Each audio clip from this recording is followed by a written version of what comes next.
So thank you. I'm very honored to be here in this meeting of the RPF Video Launch.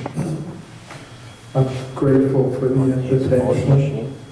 Today I'm going to talk about my book, For Data Archaeology, which is about evidence for extreme human antiquity. Work in archaeology is inspired by my studies in the ancient Sanskrit writings of India, especially the Puranas, or the histories. Now, today, many scientists try to keep spirituality and science completely separate. But I've managed to integrate my spiritual perspectives with my work in archaeology and the history of archaeology. And I have been invited to speak about these ideas at some of the leading scientific institutions in the world, like the Royal Institution in London, the Russian Academy of Science in Moscow, and the Indian Institute of Science in Bangalore, and many other universities and scientific institutions. So many people are interested to see how one can integrate Vedic spirituality with scientific work.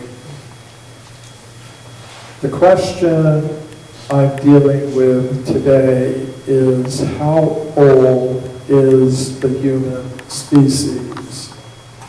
Today, the most common answer to that question comes from the modern followers of Charles Darwin. And they say the first humans like us appeared on Earth less than 200,000 years ago. They say before that time, there were no humans like us. There were only more primitive, ape-like human ancestors. But the Puranas, the historical writings of ancient India, tell a different story. Now, to understand this story, we have to understand something about the Puranic concept of time. The Puranic concept of time is cyclical. The basic unit of that cyclical time is the kalpa, or the day of Brahma, and it lasts for 4,320,000,000 years. A kalpa, or day of Brahma, is divided into subcycles called manvatars, each lasting about 300 million years. There are 14 manvatars in a kalpa. Today, according to the Puranic calendar, we are in the 7th, or Vaivasvata manvatar period. This text from the Bhagavad Purana, or Srimad Bhagavatam, tells us something very interesting, especially the first two lines. Devasura Rinam Sargo Naganam Mrigapakshina Samasikas Tvayam Prokto Yes to Swayam Uve Tere. The demigods, demons, human beings, nagas, beasts, and birds were created during the reign of Swayambhuva Manu. So the Swayambhuva Manvatar is the first Manvatar in the Kalpa, or the day of Brahma. And the Bhagavad Purana is saying human beings were present at that time. and the Swayambhuva Manvatar goes back between 1.7 and 2 billion years ago. And according to the Puranas, humans have been present on Earth since that time, all the way to the present day, the 7th Manvatar. So, sometimes I speak about these things at scientific conferences, meetings of the World Archaeological Congress, meetings of the European Association of Archaeologists. And in a scientific meeting like that, I cannot give a statement from the Puranas as evidence. Now, if I were in India speaking with some rishis who accepted the Puranas as evidence, I could give a statement from the Puranas as evidence. But in a scientific setting, I can't do that. But I can do this. I can make a prediction. If what the Puranas say about human antiquity is true, then there should be reports of archaeological evidence for humans existing much further back in time than 200,000 years ago, perhaps going back many millions of years. So, what was my method for testing this prediction? My method was to examine all archaeological reports from the time of Darwin to the present, and not just in the English language. I have a reading knowledge of German, French, Spanish, and most of the major European languages. So I looked at reports in all of these different languages, and that research effort took about 8 years. And I had 2 principal findings as a result of that research. Now, I divide the scientific literature into 2 parts: the primary scientific literature and the secondary scientific literature. The primary scientific literature is reports by scientists like archaeologists and geologists published in their peer-reviewed scientific professional publications. The secondary literature is based on the primary literature. It includes things like textbooks, survey studies, and things of that sort. So my first finding is perhaps not very surprising. There are no reports of evidence for extreme human antiquity in the current secondary literature, textbooks. But my second finding is a little more interesting. There are many reports of evidence for extreme human antiquity in the primary scientific literature, past and present. And by that I mean reports of human bones, human footprints, and human artifacts being found in situations much older than 200,000 years. So I collected those reports in this book, Forbidden Archaeology, which is about 900 pages long. So then a question arises. If this evidence is there in the primary scientific literature, then why don't we find it in today's secondary literature, textbooks?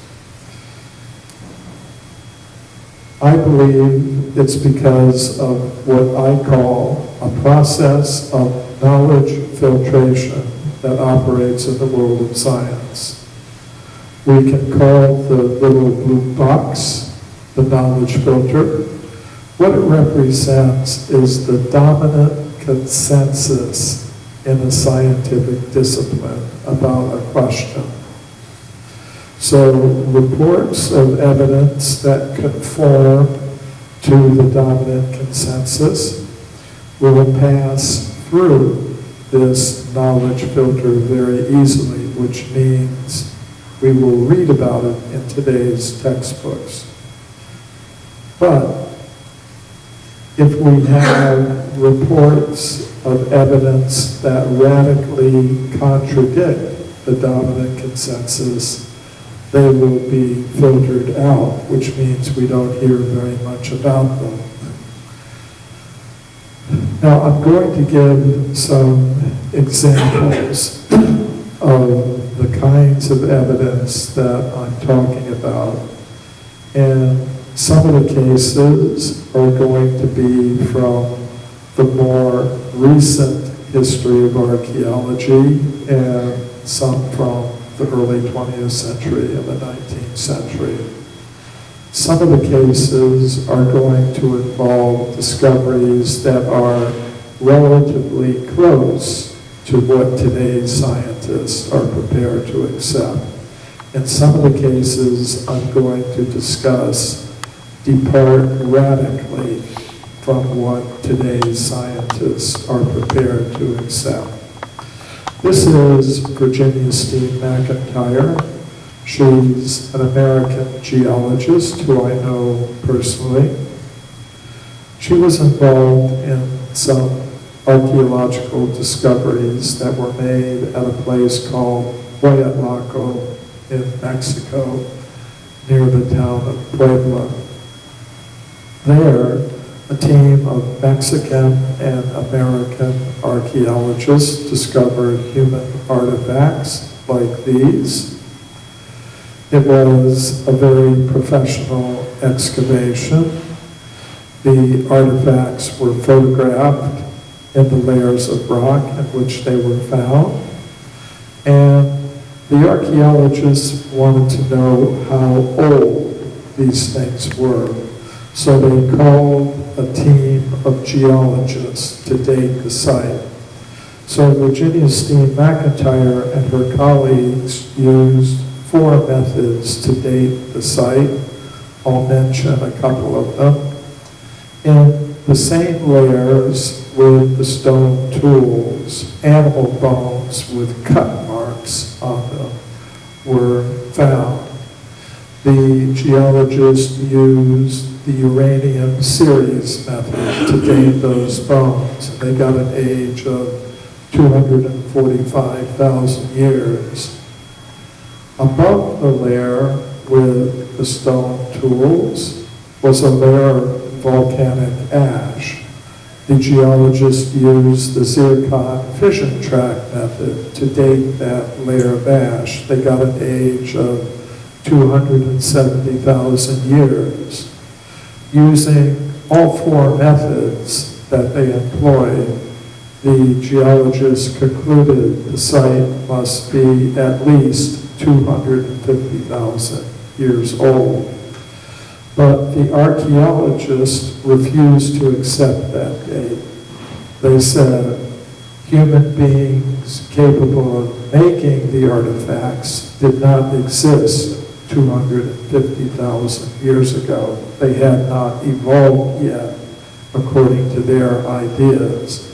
And what to speak of being found in North America, the current scientific consensus is there were no human beings in North America until 25,000 years ago. So the archaeologists refused to publish the age for the site given by their own hand-picked team of geologists. So Virginia Steen McIntyre and her colleagues were upset by that. So they decided to independently publish the age for the site in this scientific journal. But when they did that, they experienced an extreme negative backlash from their colleagues in the scientific world, who were very angry that they had published something that contradicted the dominant consensus on human antiquity in North America. Virginia Steele McIntyre later wrote, "Not being an anthropologist, I didn't realize how deeply woven into our thought the current theory of human evolution has become. Our work at Wyatt-Lacko has been rejected by most archaeologists because it contradicts that theory, period." So this shows how this knowledge filtering process operates.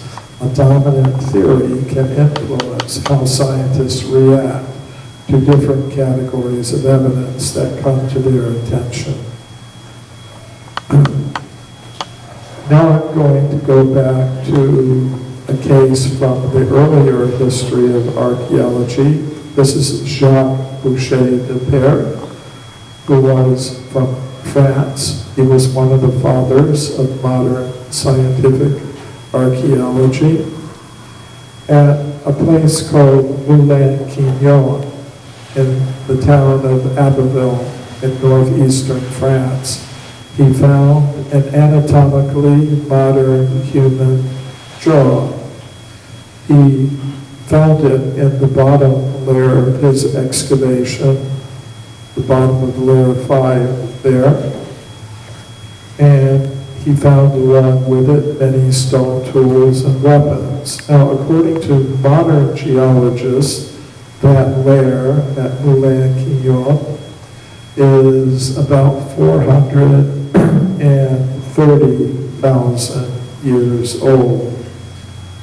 So it was quite a controversial discovery.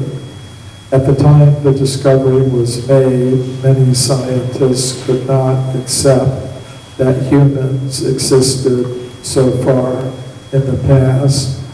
So they proposed a story. They said, here's what probably happened. Someone went to a Roman cemetery and took a jawbone, maybe 2,000 years old, and then planted it in the excavation for Jacques Boucher de Pere to find. So that is the account of this discovery that we read in the textbooks today. But here's something we don't read in today's textbooks. Jacques Boucher de Pere was very concerned by these reports that he had been the victim of a hoax. So he made additional excavations in the same locations that were witnessed by other professional scientists. These new excavations were carried out under conditions that completely ruled out the possibility of any kind of hoax. And these new excavations, Jacques Boucher de Pere uncovered 100 additional anatomically modern human bones and teeth. So I think what we have here is evidence that humans like us were existing 430,000 years ago in Northern Europe. Just 2 years ago, an interesting discovery was made at a place called Happisburg in the United Kingdom. Dozens of footprints were found there in deposits between 780,000 years and 1 million years old. The archaeologists very carefully studied the footprints, and they calculated what's called the foot index. And you take the width of the foot divided by the length of the foot and multiply by 100, and that gives you the foot index. And the average for the 152 Hattiesburg prints that were suitable for measurement was 39, which is roughly the same as averages for samples of the foot index for humans living today, such as North American Indians and Eskimos. So the footprints were exactly like modern human footprints, but they couldn't accept that they were made by humans like us because, according to their theories, humans like us did not exist at that time. Of course, according to the Puranas, the historical writings of ancient India, people were existing at that time. Many people have heard of Olduvai Gorge in Tanzania and East Africa. Many important discoveries have been made there, but most people are not aware of the first discovery that was made at Olduvai Gorge. In 1913, the German scientist Hans Reck announced the discovery of a fairly complete anatomically modern human skeleton.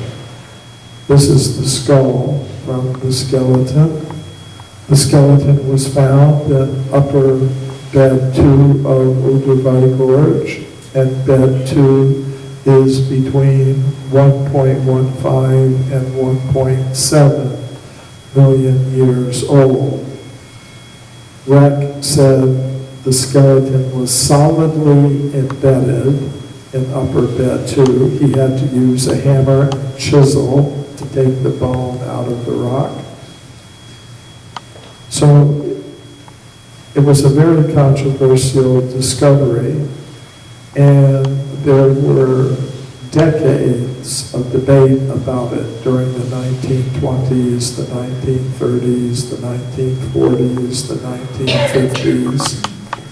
Many scientists thought the debate was settled in the 1960s when a German scientist named Rainer Proch did a radiocarbon date on the bone, a bone from the skeleton, and he said it was less than 10,000 years. So many people thought, okay, this settles it.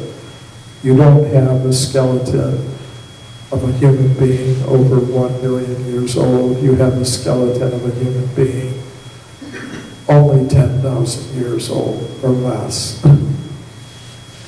But there are some problems with that date. First problem is, where did he get the bone to use for his radiocarbon dating? During World War II, the skeleton was lost. The museum it was in was bombed. So nevertheless, he said somehow or other he found in a museum some box of bones that contained a fragment of bone from the original skeleton. But there's another problem also, and that was that Rainer Proch was forced to resign his position as a professor of anthropology at Frankfurt University after an academic court there found him guilty of falsifying dozens of radiocarbon dates during his long career. So I'm not sure that a radiocarbon date on a piece of bone that may not have been from the original skeleton carried out by a professor who was guilty of falsifying dozens of radiocarbon dates settles the issue. I think the best evidence for the age of Reck's skeleton remains the report of the original investigator who said he found it solidly embedded in upper bed 2 of Olduvai Gorge. Now this is an interesting little case that came to my attention just this year. The photographs that you see here are 4 different views of a finger bone that was discovered at Olduvai Gorge. This report was published in Nature Communications earlier this year. The investigators determined that this finger bone is exactly like an anatomically modern human finger bone, yet it was found in deposits 1.84 million years old. Now, you may wonder which finger bone it was. Technically, it's called a left fifth proximal manual phalanx. So, if you look at your left hand and at your small finger, you'll see there are 3 bones there. So the proximal phalanx or bone is this one here. And the scientists determined it was exactly like that of a modern human being. They did very detailed measurements of this bone and compared the measurements to the bones of monkeys, baboons, gorillas, chimpanzees, and human beings. And you can see that the OH86 finger bone, that's the technical name of this piece of bone, it comes in the middle of the blue box, which is the box representing anatomically modern humans. So, just to show you how this knowledge filtering process operates, in their scientific report, the authors said OH86 represents a hominid species whose closest form affinities are to modern Homo sapiens. However, the geological age of OH86 obviously precludes its assignment to Homo sapiens. So this is how this knowledge filtering process operates. They admit it's exactly like the finger bone of a modern human being, and therefore the normal thing would be to attribute it to Homo sapiens. But because of the geological age of 1.84 million years, then obviously you can't do that. So this is a very recent example of how this knowledge filtering process operates in archaeology even today. I would say the OH86 finger bone should be assigned to Homo sapiens and be given an age of 1.84 million years. And that would be consistent with the accounts of human antiquity that we find in the Puranas and the Ramayana and the Mahabharata, which talk about human beings existing in previous yugas, previous manvantars. In the beginning of the 20th century, an interesting discovery was made in Buenos Aires, Argentina. An anatomically modern human skull cap was found there in an excavation. The excavators had gone down 45 feet. At that level, they encountered a thick layer of limestone rock, which was called in Spanish, tosca, means hard. And when they broke through that layer of limestone, they found the anatomically modern human skull cap in the Pre-Ensenada formation, which according to modern geologists is between 2.15 and 3.2 million years ago. This discovery was announced to the scientific world and the primary scientific literature by the Argentine scientist Florentino Ameghino. Also in the 19th century in England, an interesting report was published in Anthropological Review in the year 1867. Dr. Robert Collier announced the discovery of an anatomically modern human jaw. It was found 16 feet deep in the Red Crag Formation at a place called Foxhall in England. Foxhall is near the town of Ipswich in eastern England. According to modern geologists, the Red Crag Formation is between 2 and 3 million years old. Now this is another case from the early 20th century that recently came to my attention. In 1921, the anthropologist Dr. Vignati, announced the discovery at Miramar, Argentina, of 2 molar teeth embedded in a small fragment of mandible or lower jaw. The scientist who studied these molars and the fragment of jaw said, such as Dr. Joaquin Fringeli, our attention was particularly drawn to the completely human character of the molars. Later, an American anthropologist who studied the teeth, Theodore D. McCown, said, the Miramar molars are, quote, quite positively Homo sapiens. The molars were discovered in some seaside cliffs near Miramar, Argentina. It's a photograph of the site.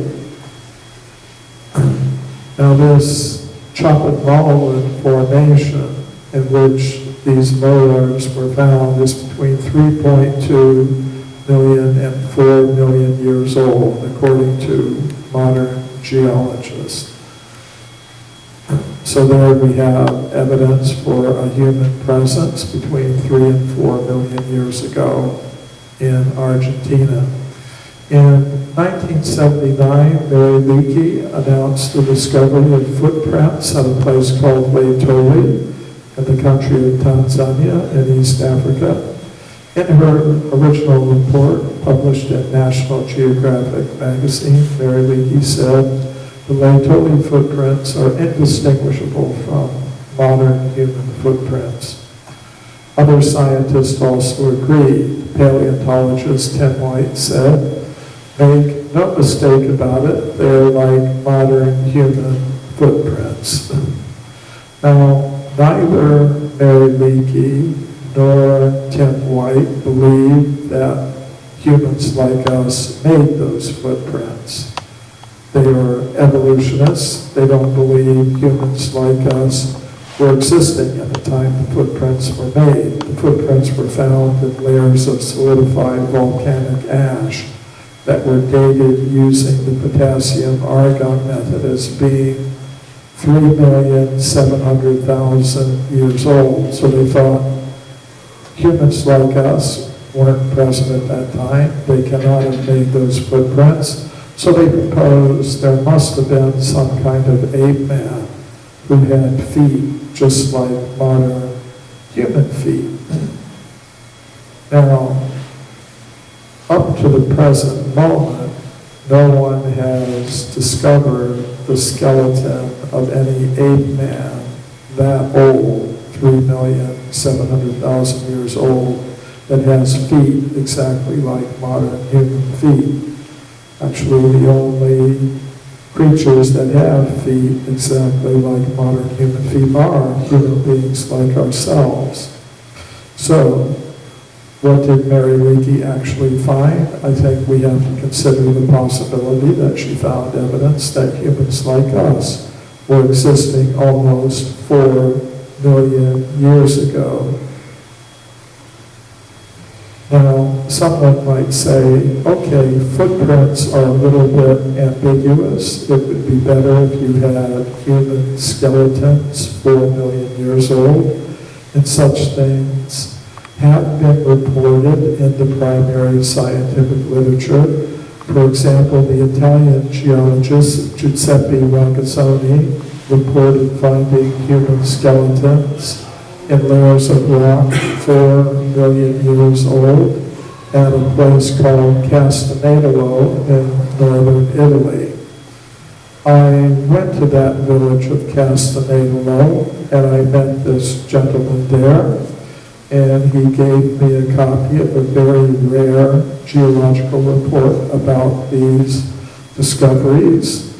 And from the information in the report, we were able to locate the place where the discoveries were made. Now, when some scientists hear that a human skeleton has been found in layers of rock 4 million years old, they will say, this is very easy to explain. The skeleton could not possibly be 4 million years old. Maybe 4,000 years ago, somebody died on the surface, and then his relatives dug a grave, and they put the skeleton down into that ancient layer of rock, and that is why you think you have found a human skeleton 4 million years old. Now, things like this can happen. They do happen. Technically, it's called intrusive burial. But Ragazzoni, the discoverer, was a professional geologist, and he was very much aware of this problem. And he said, if it had been a burial, then all the layers of rock above the skeleton would have been disturbed, as we see here. But he said he looked very carefully when he was taking the skeletons out of the ground, and he could see that all the layers above them were intact and undisturbed, which indicates that the skeletons are as old as the layers of rock in which they were found, in this case, 4 million years. This is the Portuguese geologist, Carlos Ribeiro. In the late 19th century, he discovered hundreds of stone artifacts in his country of Portugal. He found them in layers of rock 20 million years old. And as a professional geologist, he said they cannot have come into those layers from any higher, more recent level. He displayed the artifacts in these cases in the Museum of Geology in Lisbon. But if you go to the museum today, you will not see them on display anymore. They're kept locked in the cabinets that you see behind me there. But I got permission from the directors of the museum to open up those cabinets, and I was able to study and photograph some of these 20 million year old human artifacts from Portugal, and these are some of them. I also went to the museum archives and I carefully studied Dr. Ribeiro's original maps and field notes. And then I went into the countryside of Portugal and I relocated some of the places where he made his discoveries. For example, this is the quarry or mine at Organyeira, where he found human artifacts and layers of rock 20 million years old, including this one, this pointed artifact made from flint. His original label is still on it. It's interesting what happened. When Ribeiro was alive, he displayed the artifacts in the Museum of Geology in Lisbon with labels showing an age of 20 million years. After he died, his colleagues did something interesting. They left the artifacts on display, but they wrote new labels for them, giving them far younger ages. For example, this is the new label they wrote for the artifact I just showed you. The second line, written line, gives the age. It says Paleolítico Superior in Portuguese, and that means Upper Paleolithic period. And according to archaeologists, that period in Europe goes back about 20,000 years. So Ribeiro's colleagues thought 20 million years, that's impossible. Humans cannot have existed at that time. 20,000 years, that sounds okay. So they wrote new labels for all the artifacts. And then the next generation of officials in the museum just put the entire collection away, including the new labels. And I'm the first researcher in 50 years to see these things. I presented a paper about these discoveries at a meeting of the European Association of Archaeologists that was held in Lisbon, Portugal in the year 2000. I thought that would be a good time and place to talk about these things. And some Portuguese archaeologists became very interested in my paper, and they later decided to publish it in the peer-reviewed scientific journal of Iberian Archaeology, which is a scientific journal that deals with the archaeology of Spain and Portugal. So sometimes people ask me, do I have peer-reviewed scientific publications? And the answer is yes. Now, one case that's always fascinated me is the California gold mine discoveries. In the 19th century, gold was discovered in California. To get the gold, miners dug tunnels into the sides of mountains like Table Mountain in the Sierra Nevada mountains near Sonora. And deep inside these tunnels, the miners found human bones and human artifacts. For example, they found many of these stone mortars and pestles. We may ask what the ancient people were doing with these things. Maybe they were making some garam masala or something. Now, what makes these discoveries so interesting to me is that the human artifacts and human bones were found in layers of solid rock that belong to the early part of the geological period called the Eocene, which means they would be about 50 million years old. These discoveries were reported to the scientific world by Dr. J.D. Whitney, who was the chief government geologist of California. His report was published by Harvard University in the year 1879, but we don't hear very much about these discoveries today because of the process of knowledge filtration. This is the scientist most responsible for the knowledge filtering in this particular case, William Holmes, an anthropologist working at the Smithsonian Institution, and he wrote, if Dr. Whitney had understood the theory of human evolution, he wouldn't have published that report.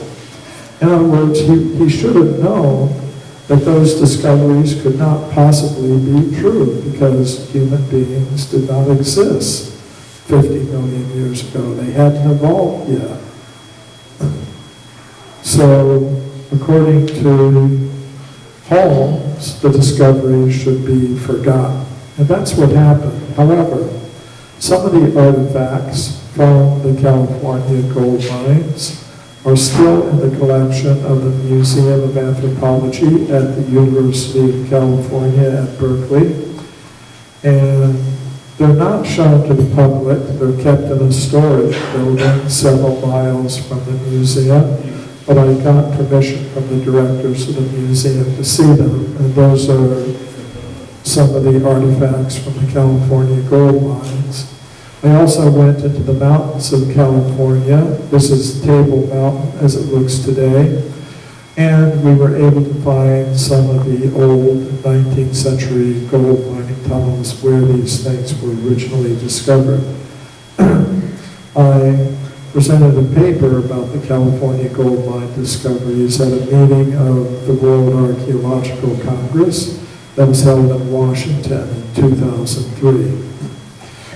So how far back in time can we go with evidence like this? In the year 1862, a scientific journal called The Geologist published an interesting report. A human skeleton was found 90 feet below the surface of the ground in Macoupin County in the state of Illinois in the United States. Directly above the skeleton was a thick layer of slate rock, which was unbroken. That kind of rules out the intrusive burial idea.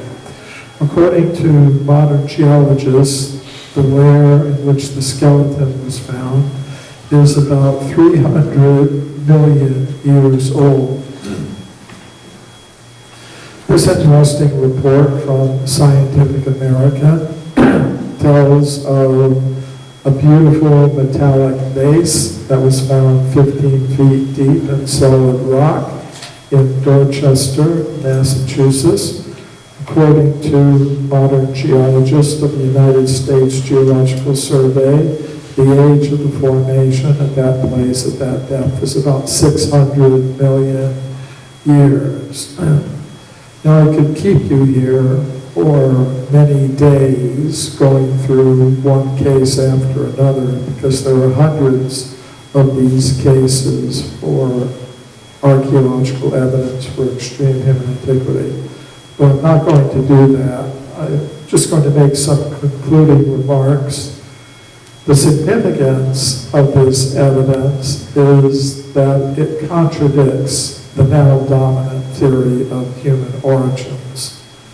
And this was recognized by one of the architects of the now dominant theory, Professor William Howells.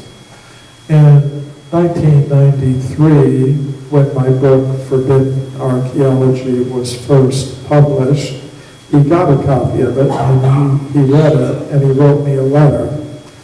And in that letter he said, quote, "Forbidden archaeology represents much careful effort in critically assembling published materials. Most of us," he's saying, in the world of science, "mistakenly or not, see human evolution with man emerging rather late. To have modern human beings appearing a great deal earlier would be devastating to the whole theory of evolution." So that's the significance of this evidence. It's devastating to the whole theory of human evolution. Another archaeologist wrote in a published review of Forbidden Archaeology in British Journal for History of Science. The archaeologist who wrote the review was Tim Murray, and he said, "Forbidden archaeology, quote, provides the historian of archaeology with a useful compendium of case studies in the history and sociology of scientific knowledge, which can be used to foster debate within archaeology about how to describe the epistemology of one's discipline." And that was the intention in writing that book, to provoke debate in archaeology about the epistemology of the discipline. Epistemology is the branch of philosophy that deals with how do we know things? What is valid evidence? So we actually wanted to provoke a discussion like that, and this is a sign that we were successful. Now, he also wrote in that review, forbidden archaeology is designed to demolish the case for biological and cultural evolution and to advance the cause of a Vedic alternative. Now, it's at this point that many in the world of science become concerned, when they see Vedic alternatives, because they think you cannot mix any kind of insights that come from the Vedas or the Bible or the Quran or any other religious or spiritual text in scientific work. It's a very prominent idea, but it's interesting what he said after this. He said, the quote, dominant paradigm has changed and is changing, and practitioners openly debate issues which go right to the conceptual core of the discipline. Whether the Vedas have a role to play in this is up to the individual scientist concerned. And this is a position that I can support absolutely. No ban on the Vedas, but it's up to the individual scientists whether or not they want to introduce some Vedic perspective to their scientific work. And of course, I've chosen to do that. And my books are now published in 26 languages. One of the languages is Russian. And I've been invited to Russia several times. I've spoken at universities all across the country, from Vladivostok to Moscow to St. Petersburg. And usually the lectures go without any problem. But in one case, there was a problem. Some professors had invited me to speak about forbidden archaeology at the Tumen State University in Russia. And a lecture was scheduled. But then other professors at the university objected that I was being allowed to speak there. So they went to the rector, or the president of the university, and they put pressure on him to cancel the lecture, and he did. So the professors who invited me tried to get the rector to change his mind, but he wouldn't. The pressure from the other side was too great. So then the professors who invited me went to the director of the local branch of the Russian Academy of Science. And he said, okay, if they won't let him speak at the university, he can speak here at the Russian Academy of Science. So they had buses bring students and professors from the university to the Russian Academy of Science building. And the professors who invited me said, more people came than would have come if the lecture had been held at the university. Because everybody was wondering, what is this man going to say that's so dangerous that his lecture was canceled? Now, something interesting happened. The next year, I came back to the same university, and I lectured in the biology department there, no problem. I guess the administration decided better just let him talk and let the students make up their own minds about it. If we try to stop him, it will just be worse. Now, things like this happen in the United States too. Last year, I was invited to speak at Google headquarters in Mountain View. Google has a nice program whereby employees can invite authors to come and speak at Google headquarters. So one of the employees there of Indian heritage invited me to speak at Google headquarters, and a lecture was scheduled. So when some other employees found out, they tried to get the lecture canceled. They weren't successful. I did give the lecture, as you can see. But if this didn't happen, this kind of thing didn't happen once or twice a year, I couldn't really call my topic forbidden archaeology. So there really are attempts to forbid this kind of knowledge. So I want to thank you for your kind attention. This is my personal website at cremo.com. Find there information about my various books, which we have some copies back here. Forbidden Archaeology is the book that I'm speaking about tonight. The Hidden History of the Human Race is an abridged version of that same book. It's 300 pages instead of 900.